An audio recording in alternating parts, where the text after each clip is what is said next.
Hello everybody, this is Marius and this is Frank. Well, just a month ago, you done a really unique trip. You hitchhiked to France, from Finland. Tell us the main idea about it. Well, me and a friend of mine have been on a lot of trips and a lot of adventures, and I guess we're excited about trying new kinds of adventures, or coming up with new kinds of adventures and plans. And we've had an idea for the last maybe 2 years about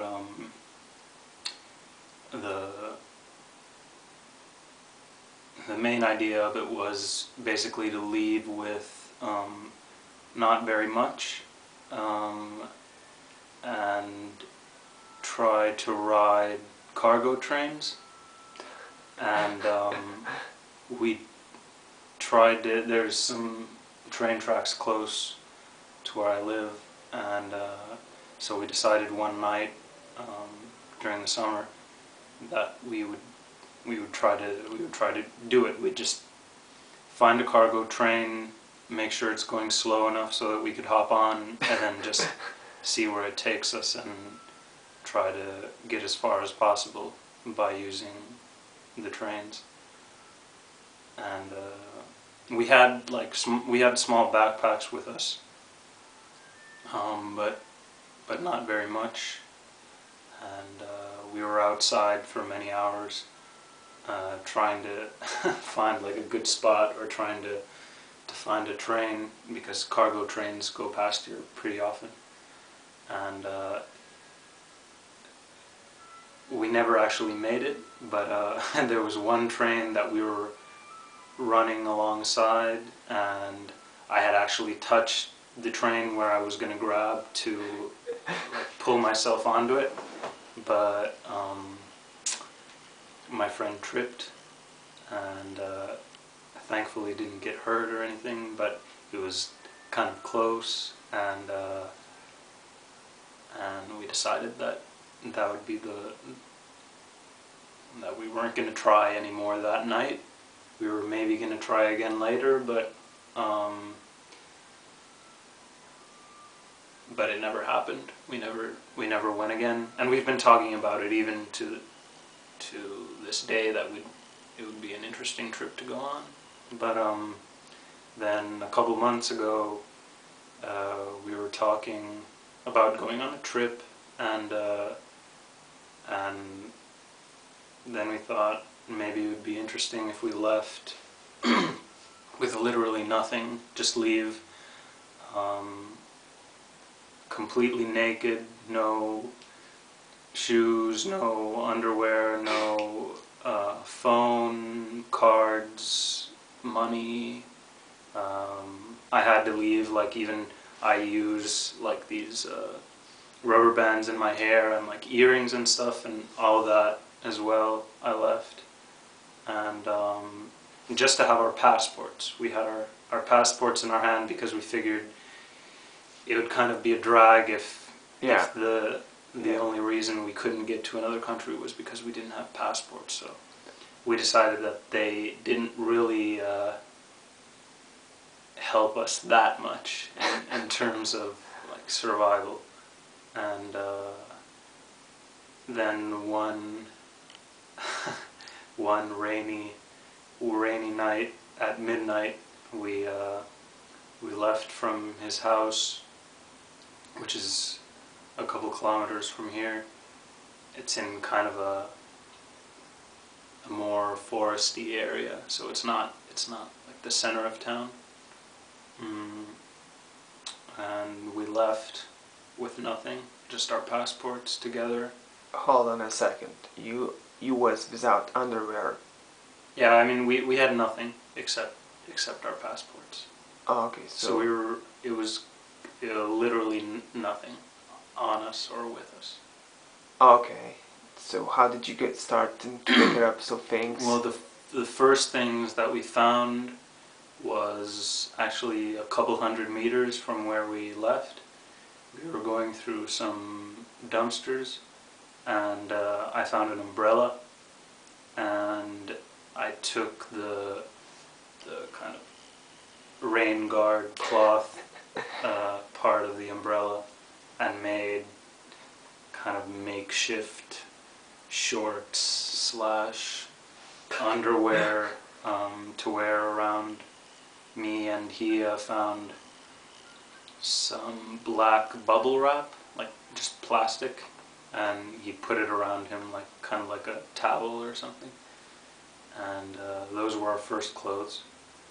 And we continued from there. We walked into the center of town, and we knew some of these, like we knew some flea markets and like secondhand shops and stuff like that that had garbages or dumpsters in the courtyards. So we decided that it might be a good idea to at least go and try to find the dumpsters and try to go through them and see if they had thrown any clothes or any even just cloth or sheets or something out. And we went to one, and we found a sheet, or kind of like a blanket slash sheet, and I found a dress, and what else did we find? Just some like bits and pieces of cloth, maybe a t-shirt or something like that. But I mean, pretty good for, I mean, we didn't have it, or we almost had nothing at that point, so they were pretty good clothes for the situation we were in. Yeah, so that's in Tampere. Yeah, and that was in the center of Tampere. So our clothes were basically, I had the top part of the dress and my umbrella, shorts, and then a piece of cloth on my other leg because the shorts didn't really cover everything. Yeah. And then my friend took the sheet and made kind of like a toga out of it. He wrapped it around himself and made some cuts for his arms, and tied a rope around his waist as a belt. And from there we just started wandering around basically. I think maybe we were looking for food or more clothes or something like that. It was late at night, probably 2, 3 in the morning or something. And we were walking around, and someone passed us, and we were walking across a bridge, and someone passed us and kind of looked at us funny, or was amused by how we were dressed, and I think probably said something like what are you wearing, or something, laughing, and but still just like walking past us. Yeah. And we laughed and continued walking, but then we thought, because we didn't have a camera or anything, but we still wanted to try to document the trip by asking random people to take pictures of us and send them to an email that we had made. And so we called out, we were like, hey, could you take a picture of us? It was our first night, and it was a kind of a turning point. We had our first clothing, and we asked her if she could take a picture, and she said yeah, sure. Took a picture of us, and then she asked us why we were dressed like this or what we were doing, and we told her the idea of our story, or the idea of our adventure, or that we were on an adventure, and she was really interested and kind of excited and a little bit drunk, and she immediately was like, okay, now I'm gonna take you to go eat. We're gonna go eat, and we went to eat with her, and then after that she asked us if we had anywhere to stay, and we said no, we didn't have anywhere to stay, and or we were planning on having to sleep outside or somewhere, and she said, "No, no, no, no, no. You're gonna come with me." So she she took us with her with a taxi to her house, and let us into her home, and we were at her house. She had a dog, and that night we all slept together, the three of us and the dog, in the same bed. And I don't know, it was really comfortable, and we were surprised at the hospitality and the kind of spontaneity of her actually bringing us to her house, and how trusting she was towards us. And it was a really interesting first night. The next morning we had breakfast together, and she went to walk the dog and came back, and we talked a while, and we took a group picture before we left. And that day we left to try and hitchhike to Turku, which was our next destination, because our plan was to get to Turku and take the ferry from there to Stockholm, and then from Stockholm to continue south, because our main kind of our main objective was to go south, or try to find somewhere warm, try to find the sun. We were experiencing a very mild gray summer, and so we wanted to get somewhere where it would be warm and sunny. Yeah, and it's like you live in Finland, it's a bit cold. Yeah, but I mean, usually the summers are really nice here, but for some reason this year it was, we didn't really have summer. We had the end of winter, then spring, spring, spring, spring, spring, autumn, and we never really got a good summer. Okay, so how south you actually went? Well, I mean, in the end, we got to a city named Belfort in France, which is pretty north, but there I had to, it took us, I mean, I'm not sure about the days, but maybe like 5 or 6 days to get there, and I had to come back, or I had to be back at some point, or I had to be back before the people that I was traveling with. So I left alone from Belfort to hitchhike back to Finland, and they continued and got to Marseille, which is on the Mediterranean in the south of France, and which I would have really liked to have gotten there, but I didn't make it that far. Okay, so you were hitchhiking for your. Yeah, so I mean, you met another girl. You said another met in Turku. In Turku, we were in Turku, I think 2 nights or something, and we kind of got stuck there because we tried to get on the ferry without paying, but it was really difficult. I mean, we didn't succeed. It was, the security was too tight, I guess, and it seemed really impossible to get onto the ferry without having to buy a ticket. And so we had to stay in Turku to collect money somehow. So we were collecting bottles and cans, and trying to sell things that we had found from some abandoned houses, which is also where I found my first pair of shoes. Nice. And then my friend was also like singing, and we met someone who was playing guitar also on the street, and he borrowed the guitar and played for probably an hour or 2 and made some money that way.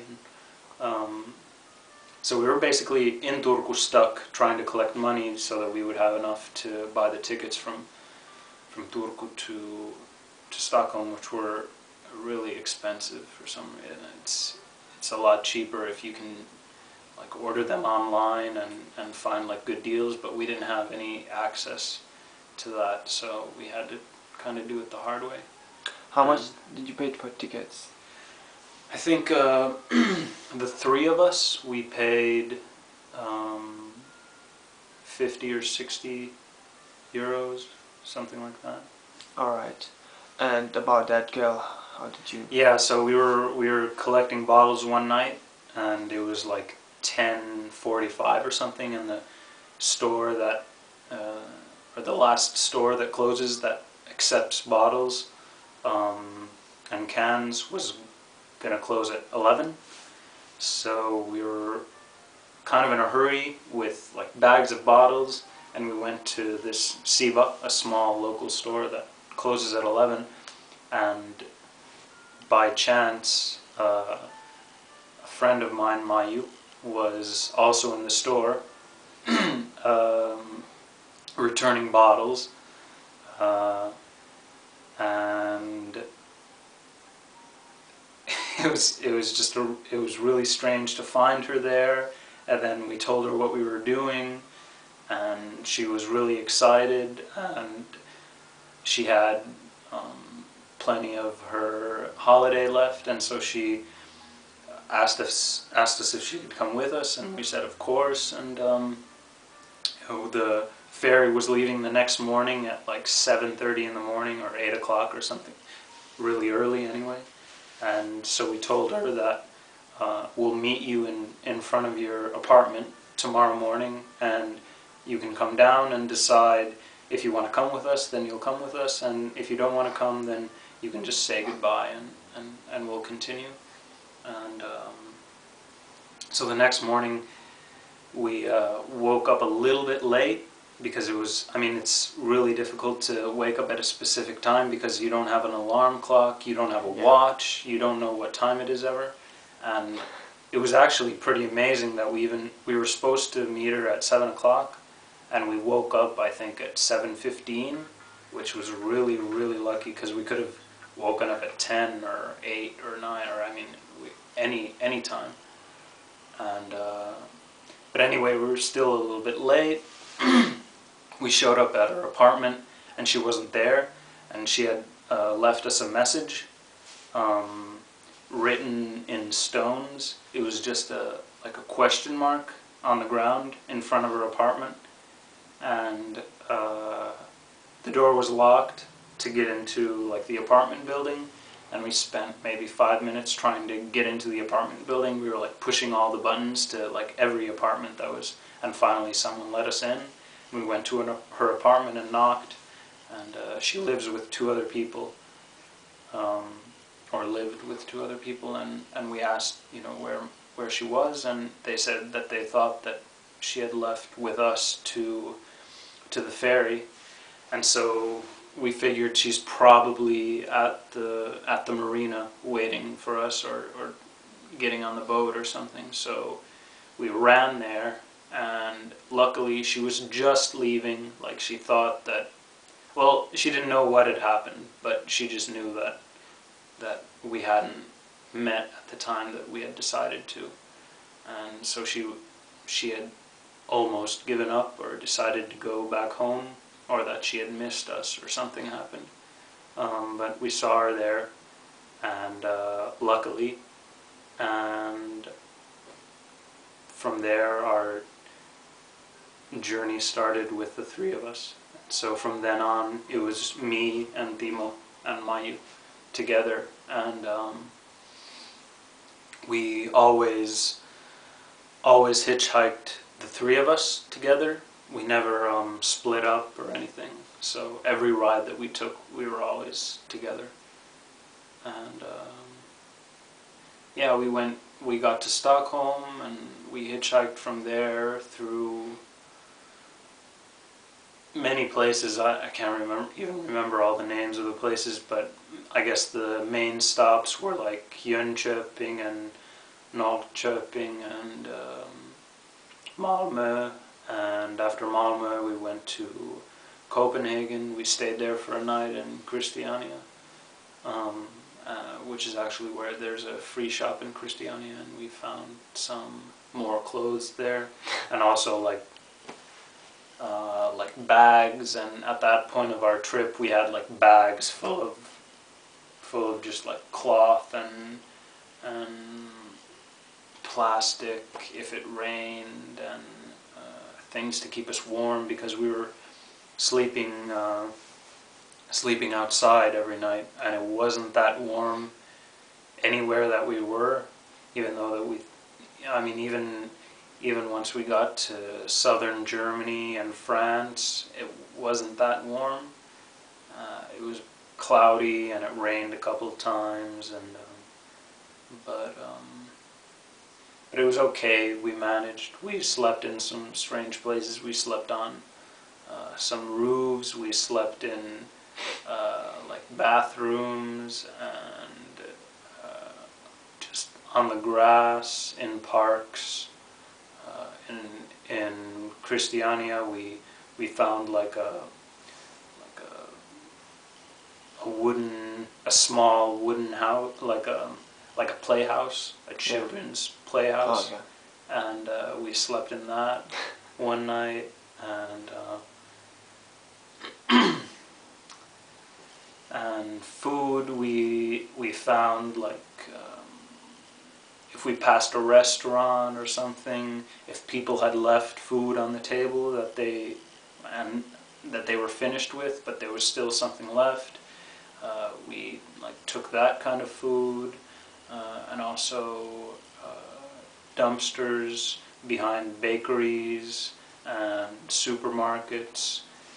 We did a lot of dumpster diving to find food, although we rarely found varied foods, or we rarely found like everything that we needed. Like in France, I think the only thing that I ate in France was really, really sweet like donuts and like other sugary baked goods that made me feel sick to my stomach, but it was the only thing that we found to eat. And then there was also like maybe a day or two when I didn't find anything, but usually you found something. But How did you felt when you didn't have any food? it wasn't a big deal.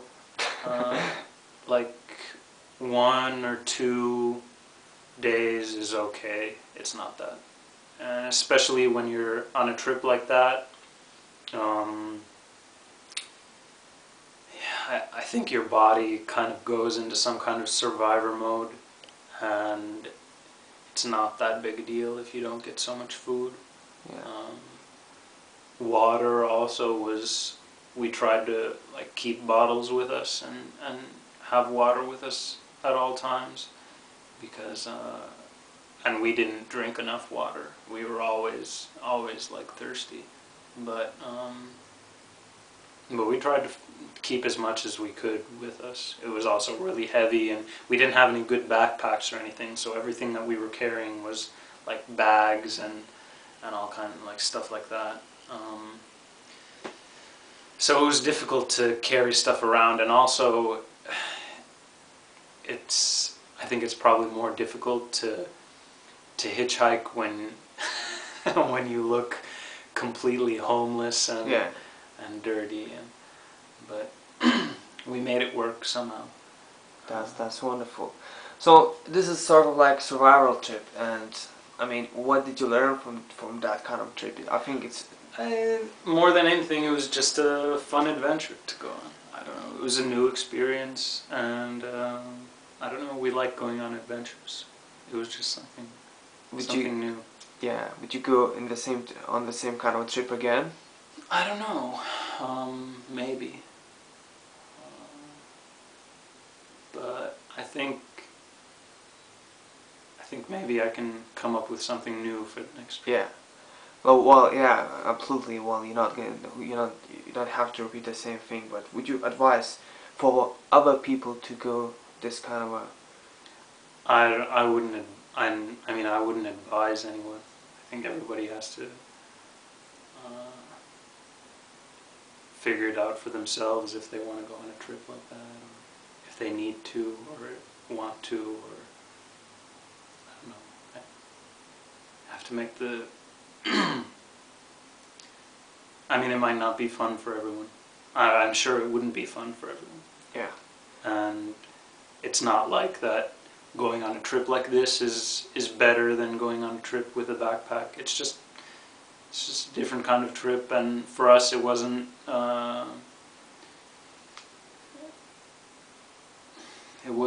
mean, it was strange, I guess, but it wasn't so strange. Or we were very, very confident that we wanted to do something like this, and that it would be okay for us to do something like this, that we wouldn't like break down or panic. And we stayed calm the whole trip. It went really well. Well, the other people, did they? I mean, I would, in some extent, I would feel some like empathy for other people who would do that. What about those people who when you were hitchhiking and they took you? Did they felt anything? Like, did they give you any money, food? Yeah, I think we got some money once, like some euros, and we didn't get a ride from the person, but we were talking a little bit, and we told him about the trip, and he was going home, and he had some like euros and crowns that he didn't need anymore, because he was going back to Russia. Oh yeah. And so before he left, he came to us and he was like, just take these coins and things that I don't need anymore. That was really nice. And some people really made an effort to make room for 3 people in a car, because usually there isn't space for 3 people in a car when it's hard to hitchhike with so many people, but some really wanted to like help us out with a ride, and most people were pretty interested about the trip, and it was also nice to have people take pictures of us and have them send the pictures to the email that we had made before we left. Did you got many pictures back? We've got some, but not all of them. Not even close to all of them. But, all right. But like yesterday, I just noticed that some new pictures had come. So maybe it'll just take a little while before people start sending them. Hopefully they haven't forgotten. The problem is that we don't have any contact information, so we can't like call them or ask them or anything. We don't have any emails. So we just have to kind of hope and wait that people send them, because there was a lot of pictures and even videos that people took from us, of us. So hopefully they'll start coming in slowly. Like, for example, the first night, the night when we were in Tampere and we got the place to stay from this Paula. We haven't got the pictures from that. That would be really interesting, because it was like the first night. There's also a video of when we left that my friend shot from inside a car. We were kind of walking in the headlights at night, and I haven't seen it. He still has it on his computer or something. He lives in Helsinki, and so I'll have to get it from him sometime. But that would be interesting to see as well. Yeah. Well, Frank, thank you very much for your story. We might gonna create now video of pictures. So, thanks, Frank.